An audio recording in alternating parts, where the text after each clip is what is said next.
All right, welcome back, Hononegah Honors, Algebra 2, Section 1.2, transformations with linear and absolute value functions. We're going to go through the basics of how to translate or how to do a transformation with a particular equation. And you're going to have to understand there's going to be two kind of trains of thoughts. One, sometimes you're going to have to replace the x value with something, or sometimes you're going to have to do it to the entire function. So I want to make sure we're going to be very clear on when you have to do which ones. You got to make sure you write this down and really kind of remember it. If you're going to do a horizontal translation in which you are going left or right, so you have a graph and you want to move it to the left or you want to move it to the right, you are going to replace x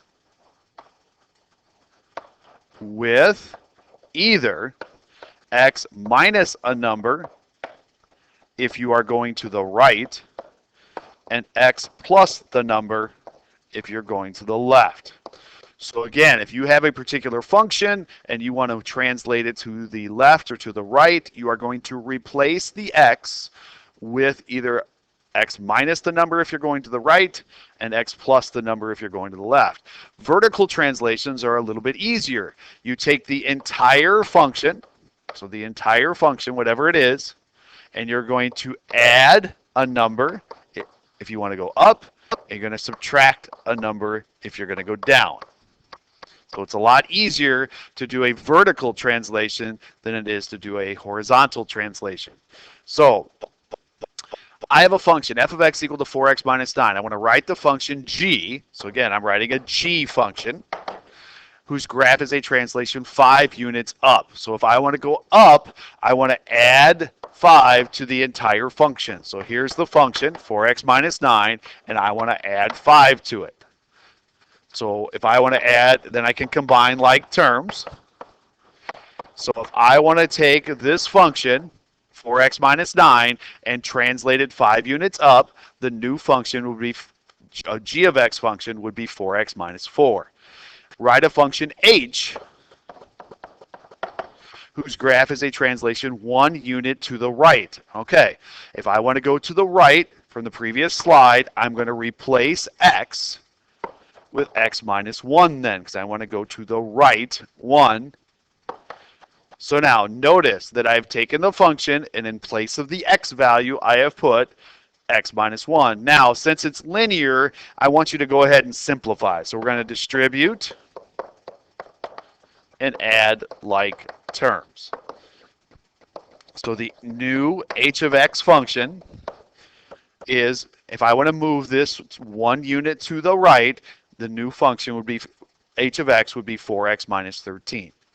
So again, moving something left and right is different than moving something up and down. So translations, you're either replacing x if you're moving it left and right, or adding to the function or subtracting from the function if you're moving it up or down. All right, next one. What happens if I do a reflection on the x-axis, and what happens if I do a reflection on the y-axis? All right, so these are different. If I want to do a reflection on the x-axis, I take the entire function and I multiply it by -1. So again, if I want to do a reflection on the x-axis, I take the entire function and I multiply it by -1. If I want to do a reflection on the y-axis, I'm going to replace the x with replace x with a -x. So whatever the x is, I'm going to replace it with a -x. So if I want to reflect something on the y-axis, I replace the x value. If I want to do a reflection on the x-axis, I multiply everything by -1. So here we go. I have a function. Write the function h of x is a reflection on the x-axis. So I want to take the entire function and multiply it by -1. So now this gets tricky. And that should be an absolute value, not a parentheses. So let me fix that here. So now, if I multiply the entire function by a -1, that means I need to multiply the first, and you don't distribute inside the parentheses, so it's just on the outside, and I have to distribute it to the other one. And I will be honest with you, when we take our quizzes, we take our tests, that is the most common mistake, is to just stick a negative sign out in front. It's got to be multiplied to both terms. You're multiplying the entire function by a negative. So if I want to reflect something on the x-axis, I multiply the entire function by -1. Now, if I want to do a reflection on the y-axis, so the next one, I'm going to do the g of x function, and I'm going to replace x with a -x. So notice the only thing I had to do was replace the x with a -x, and that is a reflection on the y-axis. And that's your answer. What happens if I want to do a vertical stretch or a vertical shrink? In the previous section, you learned that vertical stretch and shrinks transform the graph. You can also do a horizontal stretch and a horizontal shrink. So now, here we go. If you want to do a vertical stretch or a shrink, I'm going to do the bottom one first here. You're going to take the entire function and multiply it by a number. So if you're multiplying by a number greater than 1, now you're talking about doing a vertical stretch. If you want to do a vertical shrink, you have to multiply by a number less than 1, not a negative number, because that would be a reflection. So again, only doing a vertical shrink is you're multiplying by a number less than 1. If I want to do a horizontal stretch or shrink, and this is where things get really confusing, you're going to replace x. If you want to do a horizontal stretch,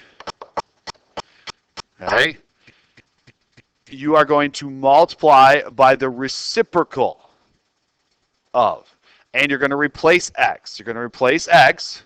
So if I want to do a horizontal stretch of 3, I'm going to replace x with 1/3 x. Okay, so again, it's a reciprocal of. If I want to do a horizontal shrink of a half, see, this is where the 1/a occurs. If I want to do a horizontal shrink,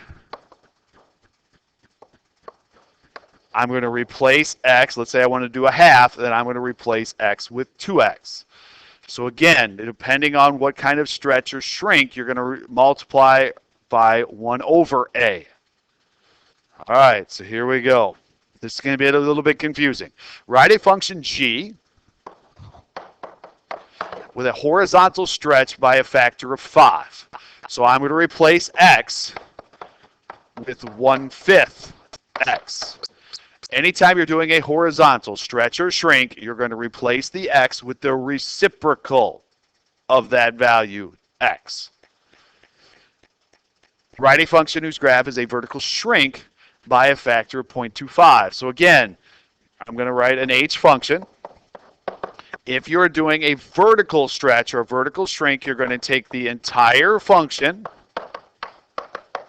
and multiply by 0.25. Similar to when you were doing a reflection on the y-axis. You're going to multiply both terms by 0.25. So 0.25, absolute value of x minus 1, because you can't distribute into an absolute value. 0.25 times 2, which would be 0.5. So if I wanted to do a vertical shrink by 0.25, I need to multiply the entire function by the number. Combinations. Now, order matters. So when I give you an order of which you should do your transformations, you have to do it in that order. You can write a function that represents a series of transformations on a graph of another function by applying the transformation one at a time in the stated order. So let the graph of h, I'm going to do h, be a horizontal stretch by a factor of 8, followed by a translation 10 units down. And here's our original function. So f of x equals x. So how would I do a horizontal stretch by a factor of 8? I would replace x with 1/8x. So there's my first one. I did a horizontal stretch by a factor of 8, followed by a translation down 10. Going down 10 means you subtract 10 to the entire function.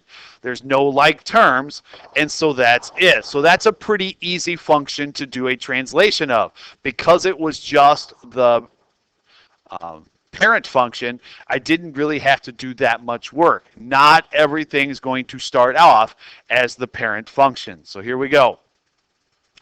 Toby makes a deck of playing cards to sell. His revenue is represented by the function f of x equals 3x. His profit is 15 more than 60% of the revenue for x decks of cards.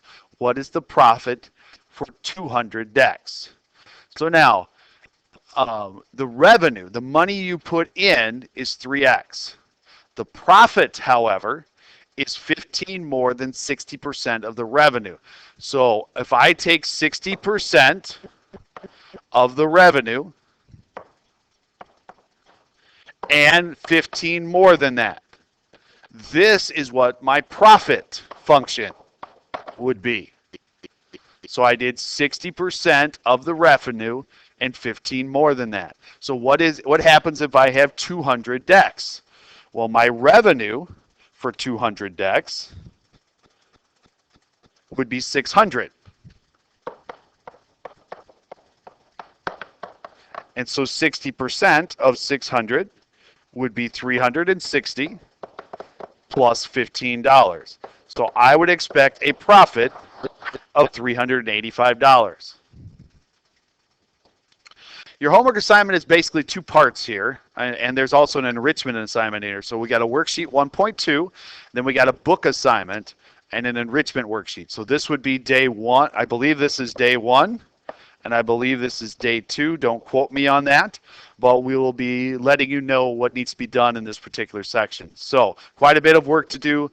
If you have any questions, please make sure to talk to your teacher, and good luck.